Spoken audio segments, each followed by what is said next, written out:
No último vídeo falamos sobre os pressupostos intrínsecos ou subjetivos do recurso, aqueles relacionados à pessoa do recorrente. Nesse vídeo vamos tratar dos pressupostos extrínsecos de admissibilidade do recurso, aqueles que são ligados ao processo propriamente dito. Quer saber mais sobre esse tema? Vem comigo! Olá, eu sou Marina Marques, advogada trabalhista e professora de Direito e Processo do Trabalho. Se você é novo no canal, se inscreva, ative as notificações, porque nesse vídeo a gente vai conversar sobre os pressupostos extrínsecos de admissibilidade do recurso. No vídeo passado, falamos sobre os pressupostos intrínsecos ou subjetivos ligados à pessoa do recorrente. Se você ainda não assistiu esse vídeo sobre os pressupostos intrínsecos, o card está aqui. Clica, não deixa de assistir, na sequência você assiste esse sobre os pressupostos extrínsecos de admissibilidade do recurso. Então, já deixa o seu like e vamos ao que interessa. O primeiro pressuposto extrínseco de admissibilidade do recurso é a recorribilidade do ato, ou seja, a decisão ela tem que ser passível de recurso. No processo do trabalho da sentença, cabe recurso? Cabe o recurso ordinário. Então, preenche o requisito da recorribilidade do ato. E das decisões interlocutórias, cabe recurso?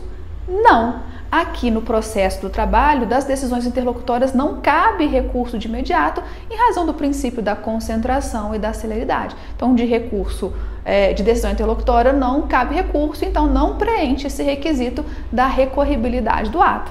Então, se, por exemplo, chega um desavisado e interpõe agravo de instrumento de decisão interlocutória aqui no processo do trabalho, o que acontece? O recurso não é conhecido. Porque aqui no processo do trabalho, as decisões interlocutórias são irrecorríveis de imediato. O agravo de instrumento, aqui no processo do trabalho, ele vai ter outra utilidade, que a gente vai estudar lá para frente, quando a gente for estudar sobre o agravo de instrumento.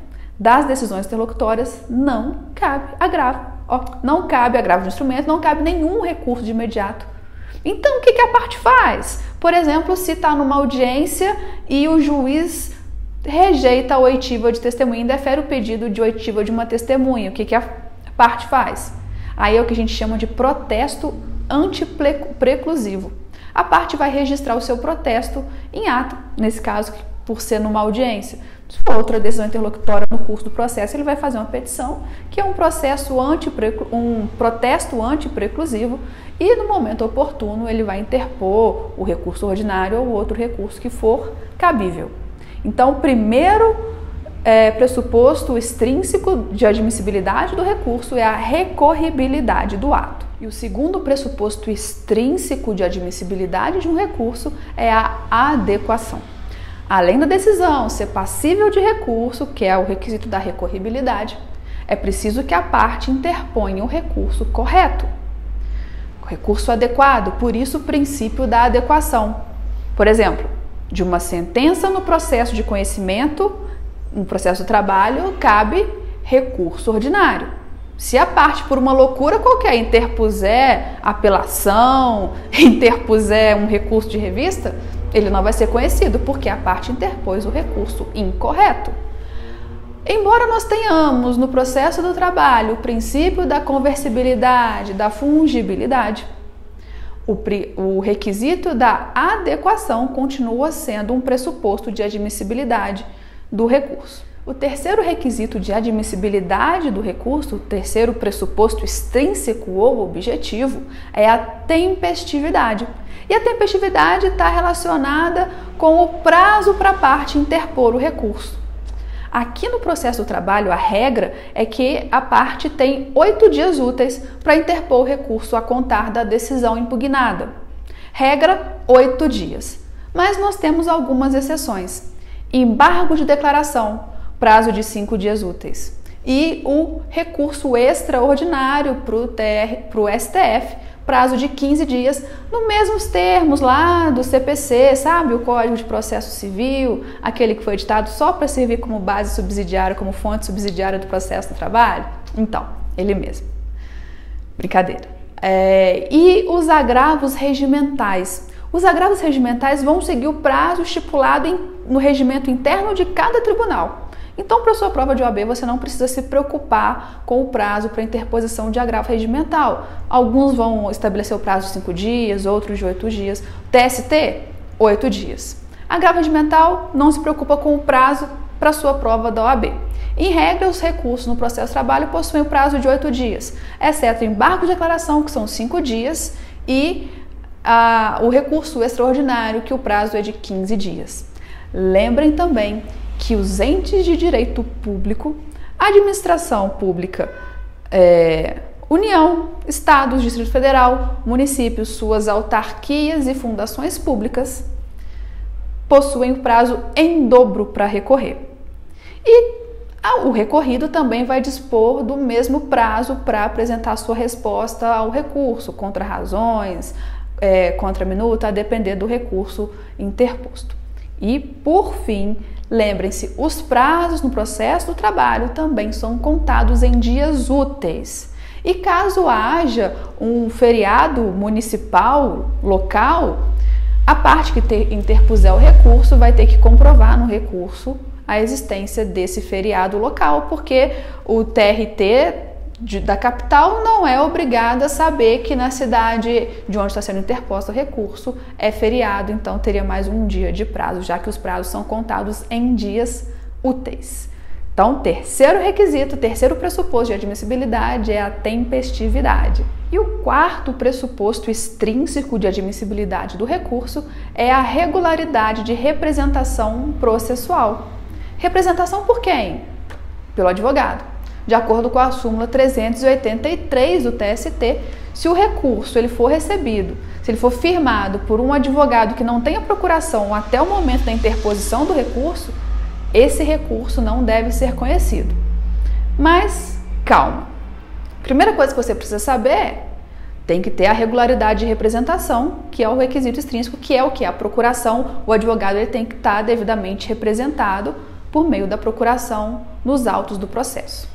Mas temos uma exceção que vem lá na súmula 436 do TST, sobre as pessoas jurídicas de direito público. Olha só o que fala a súmula 436. A União, Estados, Municípios e Distrito Federal, suas autarquias e fundações públicas, quando representadas em juízo ativa e passivamente por seus procuradores, estão dispensadas da juntada de instrumento de mandato e comprovação do ato de nomeação.